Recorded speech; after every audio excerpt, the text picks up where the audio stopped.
오늘은 믿음의 눈으로 바라보라. 제가 지난주, 이번주 두 주간 이런 설교를 좀 하는데요. 믿음의 눈으로 바라보라. 이런 제목으로 오늘 같이 말씀 나눌 때에 여러분들과 제 마음속에 하나님이 주시는 분명한 음성을 들으실 수 있기를 간절히 축복합니다. 영어 표현에요. 우리 스크린 첫 화면 하나 보여주시겠어요? 영어 표현에 이런 표현이 있습니다. Too big to hit, too big to miss. 이런 표현이 있어요. 여러분 중고등학교 다니실 때 영어 시간 한번 생각해 보시면 선생님이 그렇게 강조하셨던 투투용법이 여기 나와 있습니다. 네. 여러분 이 뜻을 좀 잘 이해하시기 위해서는요, 성경의 인물들을 좀 떠올리시면 됩니다. 그 사울 왕과 다윗, 그리고 이 두 사람이 대적했던 골리앗 생각해 보시면 이 두 구절이 이해가 됩니다. 여러분 사울과 골리앗의 관계를 표현한 말이 앞구절입니다. Too big to hit. 여러분 사울 왕에게는요, 골리앗이 너무도 큰 존재였어요. 그래서 사울은 다윗을 넘어뜨릴 수 없다고 생각한 거예요. 그래서 여러분 too big, 너무 커서 to hit, 그를 칠 수 없다는 거예요. 그를 넘어뜨릴 수 없다는 거예요. 그와의 싸움에서 이길 수 없다는 겁니다. 그래서 여러분 사울은 실제로 전쟁터에서 저 골리앗과 맞닥뜨렸을 때 어떻게 했습니까? 자기 진영에서 나오질 않았어요. 몇 날 며칠 고민만 하고 있었던 겁니다. 이길 수 없다고 생각했습니다. 그런데 여러분 다윗은 조금 생각이 달랐습니다. 다윗과 골리앗의 관계를 표현한 얘기가 저 밑에 구절입니다. Too big, 너무 커서 to miss, 내가 던지는 돌이 그를 비껴나갈 수 없다는 거예요. 그를 맞추지 못할 수가 없다는 겁니다.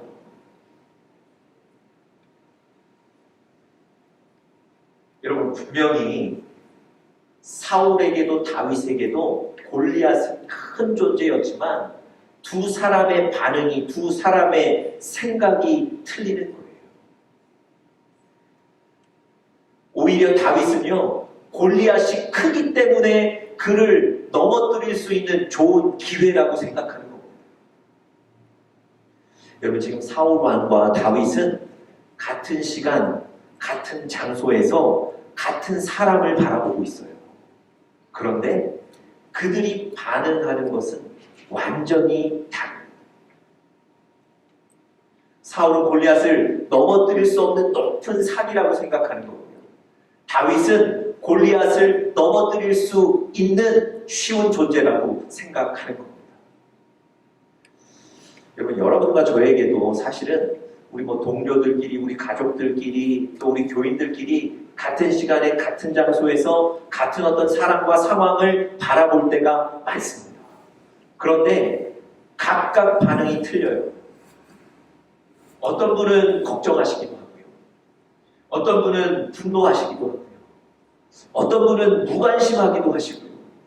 어떤 분은 웃기도 하십니다. 여러분 이렇게 반응은 틀릴 수 있어요. 그런데 중요한 건 그 반응에 따라서 사실은 사람의 인생의 결과가 달라진다는 겁니다.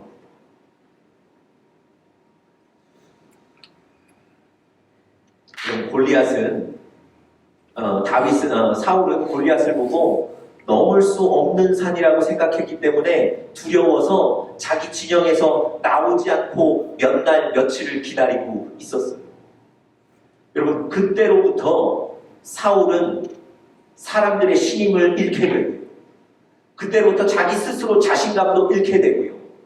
너무 조급한 나머지 하나님께 범죄해서 왕의 자리에서 내려오게 되지 않습니까? 여러분 반대로 다윗은 어땠나요? 이때부터 이렇게 반응하고 생각한 때로부터 사람들의 신임을 얻어요. 그래서 어떤 말이 생겼다고요?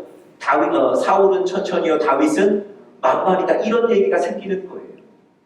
그리고 하나님께 합한 자라고 인정받기 시작하는 겁니다. 그리고 하나님은 그를 왕의 자리에 세우셨어요. 여러분 잘 보세요. 반응은 다를 수 있어요.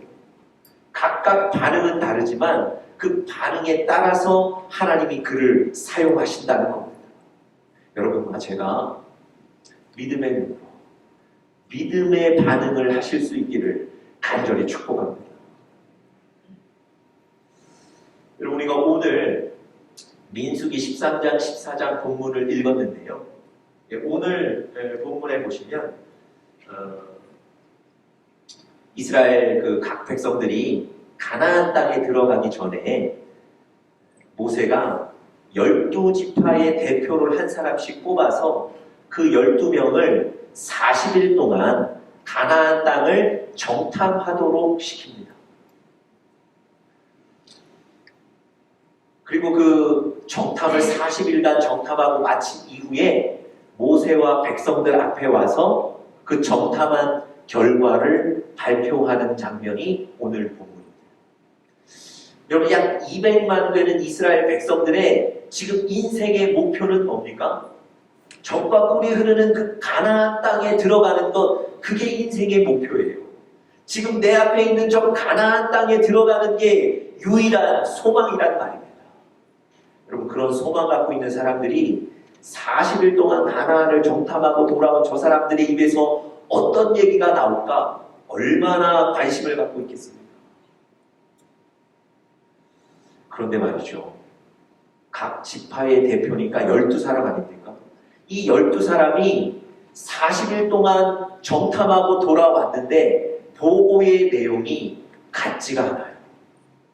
10명과 2명으로 보고의 내용이 나뉘는 겁니다.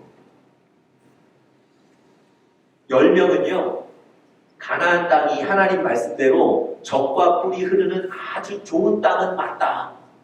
그런데 문제는 그곳에 이미 들어와 살고 있는 사람들이 아주 기골이 장대한 거인들이다. 실제로 아낙 자손이 거인입니다. 아주 큰 사람들이에요. 그리고 그곳에 있는 성들이 아주 높다. 그래서 우리가 만약에 그곳에 들어가서 전쟁을 하게 되면 이길 수 있는 확률이 전혀 없다는 거예요. 좋은 땅이긴 한데 우리는 들어갈 수 없다는 거예요. 좋은 땅이긴 한데 우리가 들어가면 그들의 밥이 된다는 거예요. 여기서 돌이켜야 된다는 겁니다. 여러분, 이 사람들의 얘기가요, 얼마나 부정적이었는지 33절 한번 보세요. 거기서 네피림 후손인 아낙 자손의 거인들을 보았나니 우리는 스스로 보기에도 뭐 같다고요? 메뚜기 같은. 여러분 얼마나 실망하고 얼마나 부정적인 생각입니까? 그 아낙 자손들 앞에 우리는 메뚜기와 같다는 거예요. 여러분 이런 표현은 전쟁을 하면 승산이 있다는 얘기입니까? 없다는 얘기입니까? 아니 1%도 없다는 얘기예요. 들어가면 안 된다는 얘기입니다.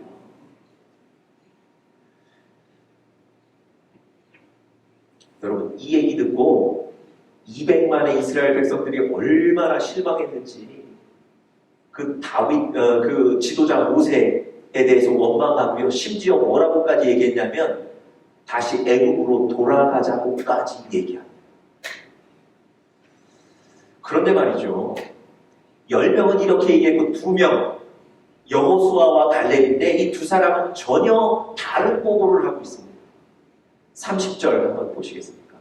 갈렙이 모세 앞에서 백성을 조용하게 하고 이르되 우리가 곧 올라가서 그 땅을 취하자 능히 어떻게 한다고요? 이기리라.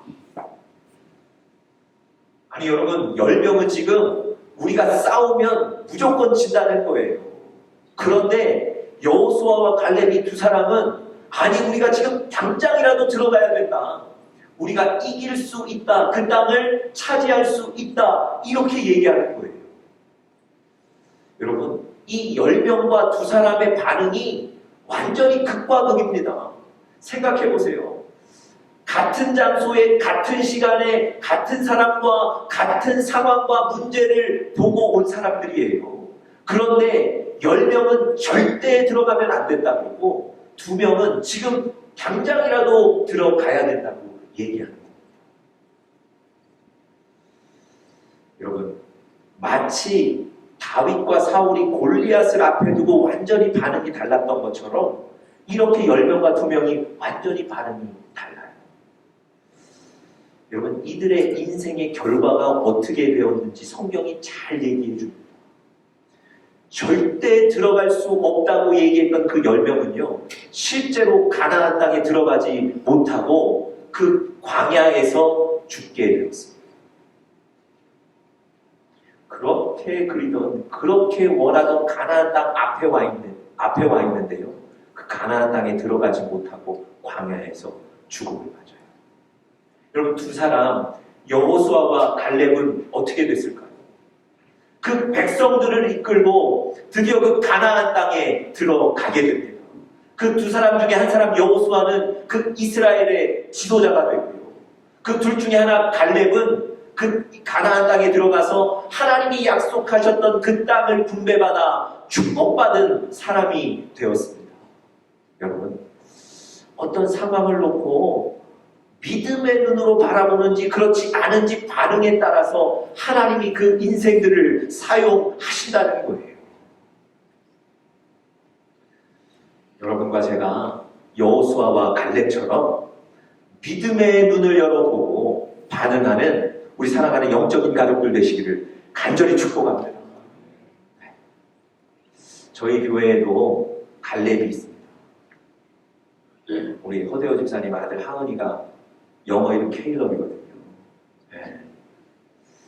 그리고 저희 집 아들 이름도 케일럽입니다. 네. 진짜 이름 잘 지으신 것 같아요. 네. 여러분, 여호수아와 갈렙과 같은 믿음의 눈을 열어보신 여러분들과 제가 될 수 있기를 간절히 축복합니다. 여러분, 이 여호수아와 갈렙이 어떻게 이런 반응을 보일 수 있었는가? 10명과 완전히 다른 반응을 보일 수 있었는가를 잠시 좀 살펴보기를 원하는데, 오늘은 제가 첫째, 둘째, 셋째 이렇게 말씀드리는 게 아니고 그냥 한 가지만 말씀드리는 거예요. 이미 말씀드렸지만 이 사람들은요, 믿음의 눈을 열어서 바라봤던 사람들이기 때문에 저렇습니다. 저 반응은요, 믿음의 눈으로 바라보면 저런 반응이 나오는 거예요.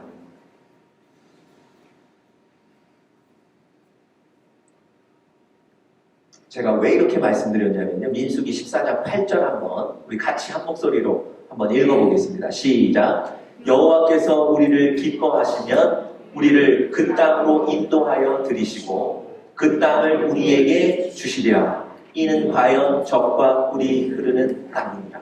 자, 잠깐만요. 8절 먼저 한번 보겠습니다. 여호와께서 우리를 기뻐하시면 우리를 그 땅으로 인도하실 것이다. 여호와께서 우리에게 그 땅을 주시리라. 그렇게 말씀하고요. 9절 한번 보겠습니다. 자, 9절 다 같이 읽겠습니다. 시작. 다만 여호와를 거역하지는 말라. 또 그 땅 백성을 두려워하지 말라. 그들은 우리의 먹이라. 그들의 보호자는 그들에게서 떠났고 여호와는 우리와 함께 하시느니라. 그들을 두려워하지 말라. 여러분, 14장 8절 9절에서 여호수아와 갈렙이 그 불평하고 불만하고 실망해 있는 그 사람들에게 뭐라고 얘기하는 겁니까? 여호와가 우리를 그 땅으로 인도하실 것이다. 여호와가 그 땅을 우리에게 주실 것이다. 여호와가 우리와 함께 계신다. 여러분, 믿음의 눈으로 바라보고 있는 거예요. 여러분, 그 10명처럼 이 여호수아와 갈렙도 자기 자신이 싸워서는 이길 수 없다는 걸 잘 알고 있습니다. 자기 자신의 능력이나 실력으로는 그 땅에 들어갈 수 없다는 걸 잘 알고 있어요. 자기가 싸워서 이기겠다고 얘기하는 게 아니에요. 하나님이 인도하실 것이다. 하나님이 그 땅을 주실 것이다. 하나님이 지금 우리와 함께 계신다. 여러분, 믿음의 눈을 열어 하나님을 바라보는 거예요. 믿음의 눈을 열 때 저 두 사람과 같은 반응을 하실 수 있는 겁니다.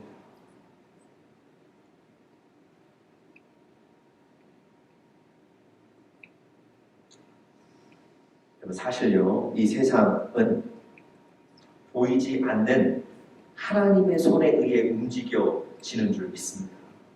우리의 계획이나 우리의 의지나 우리의 노력이나 우리의 애씀으로 움직여진다면 여러분과 제가 세상의 주인인 거예요. 하나님이 주인이 아니에요. 그런데 여러분과 제가 너무 잘 아는 것처럼 내 뜻과 내 계획과 내 노력으로 움직여지지 않는 게 우리 인생 아닙니까? 보여지지 않는 하나님이 우리 인생의 주인 되셔서 우리 인생을 움직이시는 줄 믿습니다. 여러분, 땅에 그 나무가, 큰 나무가 어떻게 그렇게 서 있습니까? 보이지 않는 땅 속에 그 뿌리 때문에 서 있는 거예요. 큰 탱크, 우리 건설 현장의 그 큰 기구들이 어떻게 움직입니까? 그 작은 기사가 버튼 하나 조정하는 것으로 그 큰 탱크로리가 움직이는 거예요. 마찬가지로 여러분과 저의 큰 인생이 하나님에 의해 움직여지는 줄 믿습니다. 여러분, 신명기 1장 17절에 보시면 다음과 같은 말씀이 있는데 우리 같이 한번 읽어보겠습니다. 시작. 재판은 하나님께 속한 것인즉 너희는 재판을 외모로 보지 말라. 여러분, 무슨 얘기입니까? 우리 눈에 보이는 상황과 환경을 보고 판단하지 말라는 얘기입니다. 여러분과 제 눈에 보이는 상황과 현실과 환경들은 인간적인 기준일 뿐 그것을 주관하시는 하나님의 기준은 아니라는 거예요. 그런데도 불구하고 우리 눈에 보이는 그 현상과 문제들로 우리가 그냥 판단하는 거예요. 하나님은 여러분과 저의 상황과 문제를 뛰어넘어 일하시는 분이신 줄 믿습니다. 그래서 여러분, 여호수아와 갈렙처럼 여러분과 저도 우리 눈에 보이는 현실과 상황과 문제들을 넘어 믿음의 눈으로 하나님을 보실 수 있기를 간절히 축복합니다. 열왕기하 6장에 보시면요, 엘리사 선지자에 관한 얘기가 나와요. 아람이라는 나라가 이스라엘을 늘 공격하고 그래서 이 두 나라가 전쟁을 하게 되는데요. 전쟁을 할 때마다 아람이 이스라엘을 공격할 때마다 아람이 늘 지는 거예요. 패하는 거예요. 군사력으로도 딸리지 않는데 결과는 늘 실패입니다. 아람 왕이 장수들 모아놓고 회의를 해요. 왜 우리가 늘 저 이스라엘에게 지느냐? 여러분, 그 회의의 결과가 뭔지 아십니까? 저 이스라엘에 엘리사 선지자가 있는데 저 엘리사 선지자 때문에 우리가 진다는 거예요. 왜냐하면 하나님께서 엘리사가 기도할 때마다 우리의 작전을 다 알게 하신다는 거예요. 그래서 엘리사가 왕에게 얘기하면 군사들이 다 준비한다는 거예요. 그러면서 아람 왕과 그 장수들이 우리가 이스라엘을 먼저 공격할 것이 아니라 이 엘리사를 먼저 처리합시다. 이렇게 얘기하고 어느 날 새벽에 군사들을 동원해서 엘리사가 살고 있는 성을 군사들로 완전히 둘러쌉니다. 여러분, 엘리사의 종이 아침에 일찍 일어나서 성 밖을 한번 쫙 봤더니 아람의 군대가 자기 성을 완전히 둘러싸고 있는 거예요. 큰일 났습니다. 도망갈 방법이 없어요. 아니, 도망갈 곳이 없는 거예요. 엘리사의 종이 두려운 나머지 빨리 가서 자기의 그 주인인 엘리사에게 이 사실을 얘기합니다. 그랬더니 말이죠. 엘리사가 너무 태연하게, 너무 평온하게 다음과 같이 얘기합니다. 자, 우리 같이 한번 열왕기하 6장 16절인데요. 같이 한번 읽어보겠습니다. 시작. 우리와 함께한 자가 저와 함께한 자보다 많으니라. 그럼 엘리사가 지금 무슨 얘기하는 겁니까? 두려운 종에게 야, 우리와 함께한 군사가 저들의 군사들보다 훨씬 많다, 이 얘기를 하는 거예요. 여러분, 이게 말이 되는 얘기입니까? 저 아람 군사들은 새벽에 기습 공격을 하는 거예요. 그래서 우리는 대비하지도 못했습니다. 우리를 돕는 군사들이 없단 말이죠. 그런데 두려워하는 종에게 우리와 함께 있는 군사가 저들의 군사보다 훨씬 많다는 거예요. 여러분, 이 종이 이해할 수 없는 거예요. 무슨 얘기 하시는 겁니까? 두려운 나머지 계속 그렇게 두려워하고 있는데 엘리사가 그 종에게 다시 한번 얘기합니다. 같이 읽겠습니다. 시작. 원컨대 저의 눈을 열어서 보게 하옵소서. 이해하지 못하는 그 종을 위해서 하나님께 기도하는 거예요. 근데 뭐라고 기도했다고요? 저의 눈을 열어서 보게 하옵소서. 여러분, 이 엘리사가 이 종의 믿음의 눈을 열기를 원하는 거예요. 그래서 그 믿음의 눈을 열어달라고 하나님께 기도했습니다. 여러분, 어떻게 됐을까요? 그렇게 기도한 뒤 어떤 결과가 있었을까요? 우리 다 같이 한번 여러분께 6장 17절 다 같이 읽겠습니다. 시작. 기도하여 이르되 여호와여 원하건대 그의 눈을 열어서 보게 하옵소서 하니 여호와께서 그 청년의 눈을 여심해 그가 보니 불말과 불병거가 산에 가득하여 엘리사를 둘러더라. 여러분, 믿음의 눈을 열었더니 하나님의 군대가 보이는 거예요. 믿음의 눈을 열었더니 아람의 군대보다도 훨씬 많은 불말과 불병거를 가진 하나님의 군대가 보이는 거예요.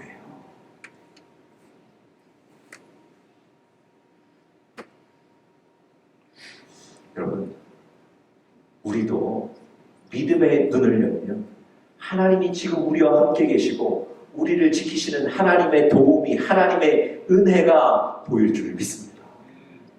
역으로요, 우리가 계속해서 인간적인 계산만 하면, 우리가 계속해서 우리 육신의 눈으로만 바라보면 하나님이 지금 도우시는 그 하나님의 은혜와 도움이 보이질 않습니다. 우리 사랑하는 영적인 가족, 오늘 엘리사처럼 믿음의 눈을 여시기를 간절히 축복합니다. 그래서 여러분과 저의 상황이 좀 우리에게 불리하다고 야, 이 일 안 되겠구나 그렇게 판단하지 마십시오. 역으로 야, 이거 좀 상황이 유리해졌는데 그래서 교만하거나 그래서 그렇게 판단하지 마십시오. 그 일의 결과는 하나님의 손입니다.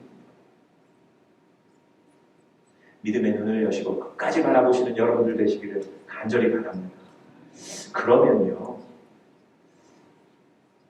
민수기에 나와 있는 이 여호수아와 갈렙은 어떻게 믿음의 눈을 열 수 있었을까요? 나머지 10명도 훌륭한 사람이었거든요.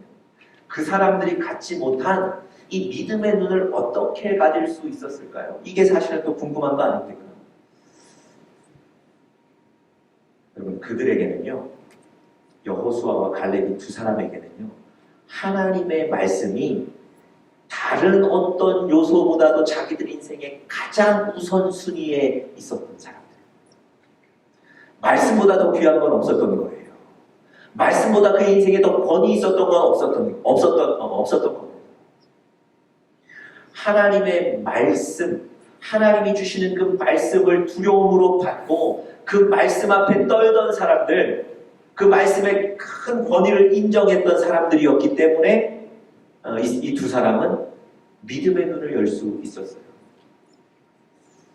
제가 왜 그렇게 말씀드리냐면요, 그 9절, 지금 저 9절 나와 있는데요, 9절에 보시면 이 여호수아와 갈렙이 그 10명의 보고를 듣고 실망하고 절망하고 모세와 그 지도자를 향해서 그 불평하는 그 사람들을 권면하려고 하는 얘기가 바로 저 9절인데요. 9절에 이렇게 되어 있습니다. 잘 보시죠. 다만 여호와를 거역하지는 말라. 이렇게 봅니다. 여러분, 여호와를 거역하지 말라, 이게 어떤 의미입니까? 이게 이런 의미예요. 하나님께서 여러분과 제가 들어가기를 원하는 그 가나안 땅에 들어가는 것을 여러분 스스로 포기하지 마십시오. 하나님은 들어가기를 원하시는데 우리가 안 된다고 생각하는 것, 그게 하나님을 거역하는 겁니다. 여러분, 단지 불평하고 불만하는 것을 왜 감사하지 못하느냐 이렇게 책망하지 않아요. 저들이 지금 불평하고 두려워하는 것을 하나님의 말씀을 기억하지 못하는 거라고 얘기합니다. 왜 그렇게 얘기했냐면요, 출애굽기 3장 8절에 보시면 하나님께서 이미 이스라엘 백성들에게 가나안 땅에 들어갈 거라고 명령하신 장면이 나와요. 자, 우리 같이 한번 읽어보겠습니다. 시작. 내가 내려와서 그들을 애굽인의 손에서 건져내어 그들을 그 땅에서 인도하여 아름답고 광대한 땅, 젖과 꿀이 흐르는 땅으로 인도하리라. 하나님은 이스라엘 백성들을 향해서 가나안 땅으로 들어가게 될 것이라고, 아니 내가 당신들을 인도하여 가나안 땅에 들여 놓을 것이라고 하나님은 이미 약속하셨어요. 하나님이 선언하셨단 말입니다. 여러분, 여호수아와 갈렙은요, 그 하나님의 말씀을 기억합니다. 그리고 기억할 뿐만 아니라 그 하나님의 말씀을 인생의 가장 큰 권위로 삼는 거예요. 눈앞에 보이는 현실의 문제보다, 눈앞에 보이는 두려움보다 하나님의 말씀이 더 큰 거예요. 그래서 가나안 땅에 아낙 자손들이 이미 차지하고 있지만 하나님은 약속하신 대로 우리를 들여 보내실 것이다 믿는 겁니다. 확신하는 거예요. 여러분, 다른 것이 없습니다. 여러분과 저에게도 하나님이 주시는 말씀이 우리 삶의 가장 큰 권위가 될 수 있기를 간절히 축복합니다. 그러면 믿음의 눈을 여실 수 있는 거예요. 여호수아와 갈렙이라고 왜 큰 그 아낙 자손들의 그 거대한 자손들이 두렵지 않았겠습니까? 그러나 그것보다 하나님의 말씀을 더 큰 권위를 두는 거예요. 여러분, 그런 갈등 속에 하나님의 말씀이 이기는 겁니다. 여러분과 저에게도 눈에 보이는 현실과 하나님의 말씀이 갈등할 때가 있지 않습니까? 그때마다 하나님의 말씀이 이겨야 될 줄 믿습니다. 그때마다 여러분의 마음속에 하나님의 말씀이 이기셔야 된다는 겁니다.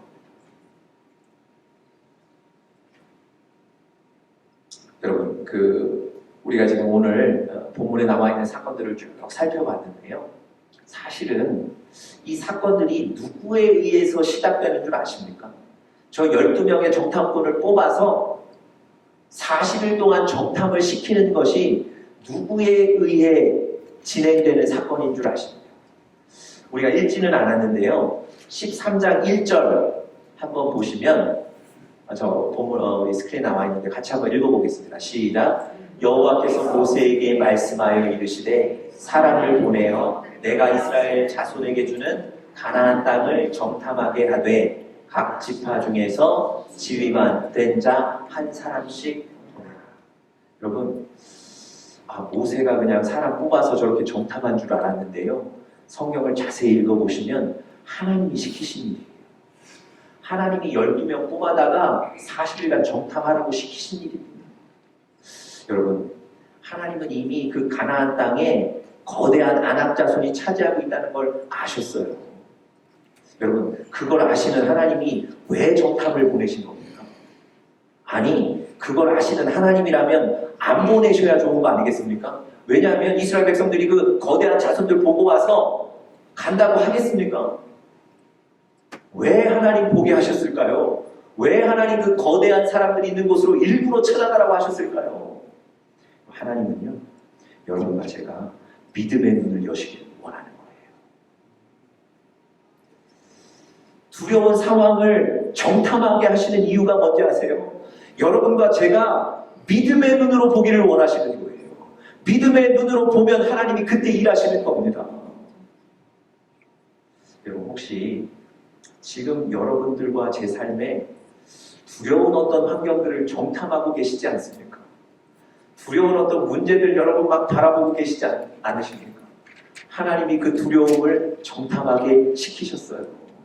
그러면 이제 어떻게 하시면 되겠습니까? 믿음의 눈을 여시면 되는 거예요. 하나님이 지금 그것 원하시고 그것 기다리시는 거예요. 여러분과 제가 믿음의 눈을 연다면 여호수아와 갈렙처럼 가나안 땅으로 들어가게 될 줄 믿습니다. 마지막 얘기 하나만 좀 드리고 오늘 설교를 좀 마치려고 합니다. 독일에는 이런 관습이 있다 그래요. 학생들이 공부하는데 이렇게 학자금이나 또 재정적으로 어려운 학생들이 어떻게 좀 돈을 충당하냐면 큰 집, 부잣집 앞에 가서 노래를 한답니다. 이제 노래에 좀 자신이 있어야 되겠죠. 노래를 하면 그 집에서 그 노래를 듣고 그 학생을 도와준답니다. 하루는요, 루터가 아마도 좀 재정적으로 어려웠던 모양이에요. 큰 집 앞에 가서 재정적인 좀 도움을 얻기 위해서 큰 집 앞에 가서 노래하기 시작했어요.